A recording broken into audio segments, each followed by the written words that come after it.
ஆட்சி எப்போது வரும் என்று பரிசேயர் இயேசுவிடம் கேட்டனர்.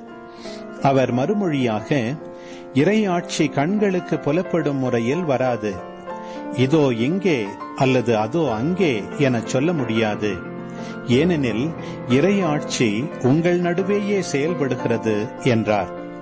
பின்பு அவர் சீடர்களை நோக்கி கூறியது, ஒரு காலம் வரும், அப்போது மானிட மகனுடைய நாள்களில் ஒன்றையாவது காண நீங்கள் ஆவலாயிருப்பீர்கள்.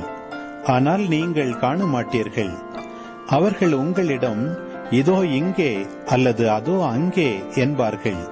ஆனால் நீங்கள் போக வேண்டாம், அவர்களை பின்தொடரவும் வேண்டாம்.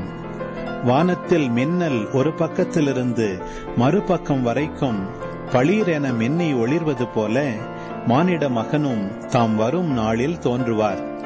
ஆனால் முதலில் அவர் பல துன்பங்கள் பட்டு இந்த தலைமுறையினரால் உதறி தள்ளப்பட வேண்டும்.